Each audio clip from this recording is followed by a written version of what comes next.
សូមស្វាគមន៍មកកាន់ channel Dyroth Cooking ថ្ងៃនេះ channel យើងខ្ញុំរំខានលោកអ្នកនៅមុខម្ហូបស្ងោរទីផ្សិតចំបើង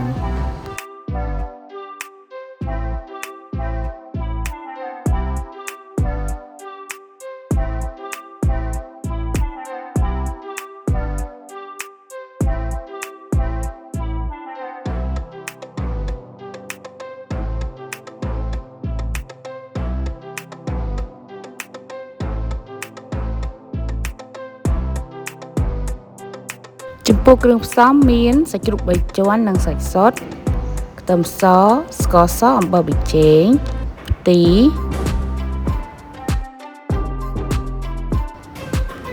និងផ្សិតចំបើង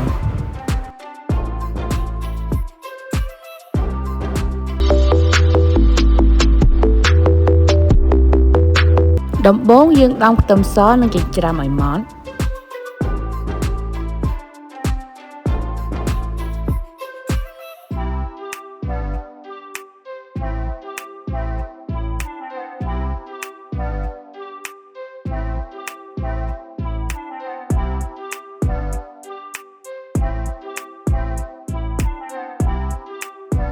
ចំពោះសាច់3ជាន់យើងភ្លះយកស្បែកចេញបន្ទាប់មកហាន់ជាដុំតូចៗ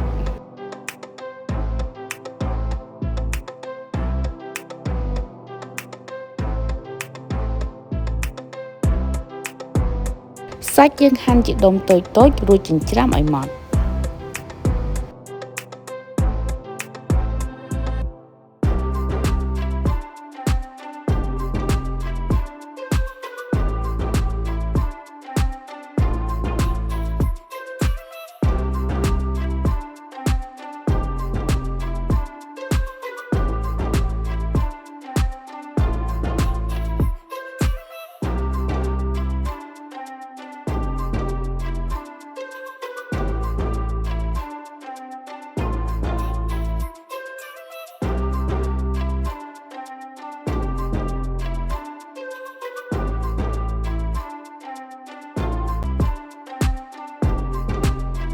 ចំពោះផ្សិតចំបើងយើងកាត់ផ្នែកខ្មៅៗចេញ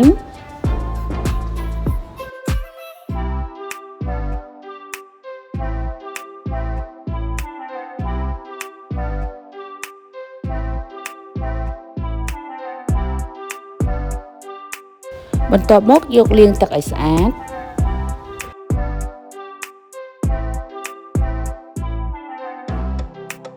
បន្ទាប់មកយកផ្សិតកាត់ជាដុំៗបើសិនជាដុំធំយើងកាត់ជា4បើសិនជាដុំតូចៗយើងកាត់តែ2ប៉ុណ្ណោះ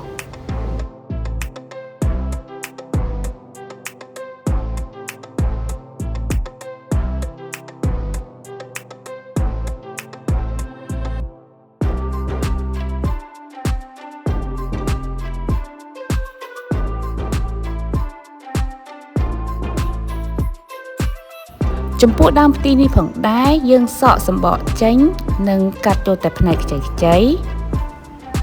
ចាយើងបេះស្លឹកនិងដើមខ្ចីៗផងដែរ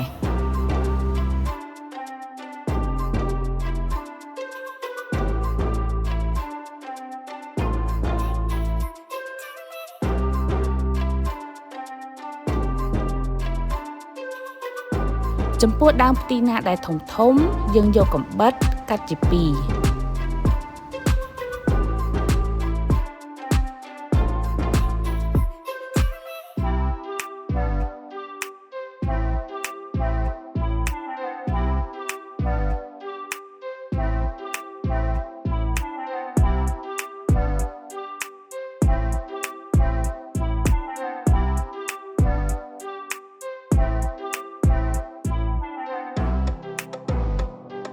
បន្ទាប់មកយើងយកដើមផ្ទីដែលយើងបេះហើយលាង 2-3 ទឹកជាការស្រេច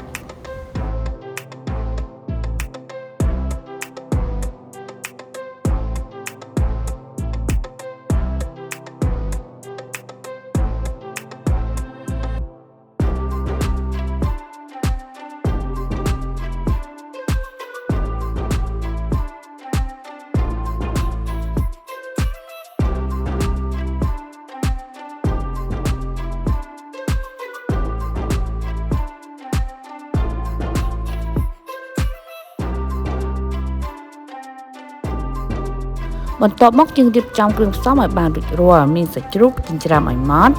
បន្លែនិងផ្សិតចំបើងចិតឲ្យបានរួចរាល់ដំបូងយើងដាក់ឆ្នាំងឲ្យក្តៅបន្ទាប់មកចាក់ប្រេងឆាចូល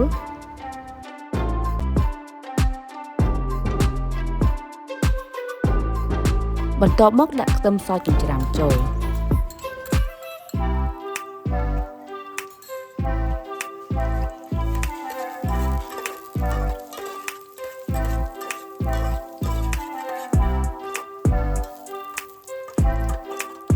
ពេលខ្ទឹមសក្រហមហើយចាប់ផ្ដើមដាក់សាច់ជ្រូកចូលបន្ទាប់មកដាក់ស្ករសអំបិលប៊ីចេងចូលរួចឆាត្រឡប់សាច់ជ្រូកឲ្យចូលជាតិបានល្អ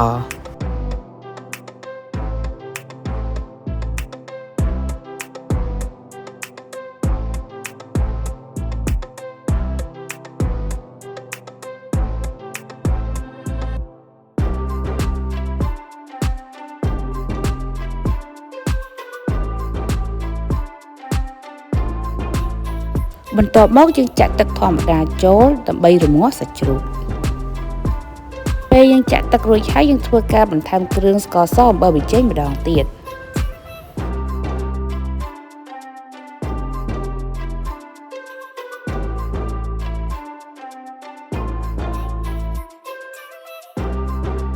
បន្ទាប់មកពេលសាច់ជ្រូកឆ្អិនល្អយើងចាប់ផ្ដើមដាក់ផ្សិតចំបើងចូល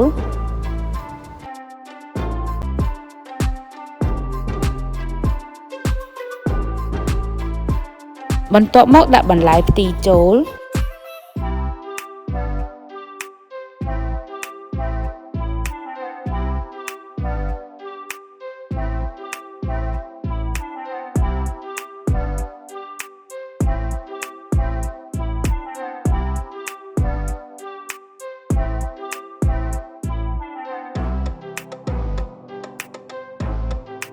យើងធ្វើការស្ងោរផ្សិតនិងផ្ទីឲ្យឆ្អិនល្អជាការស្រេច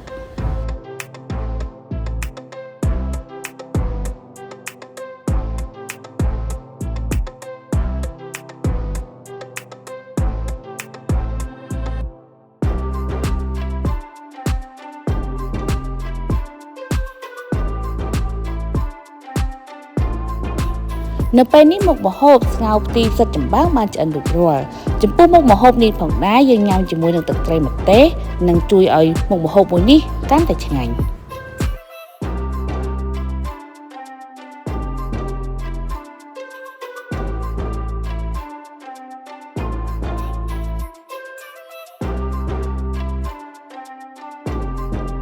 សូមចុច Subscribe និងសញ្ញារូបកណ្ដឹងដើម្បីទទួលបានវីដេអូថ្មីៗពី Channel យើងខ្ញុំ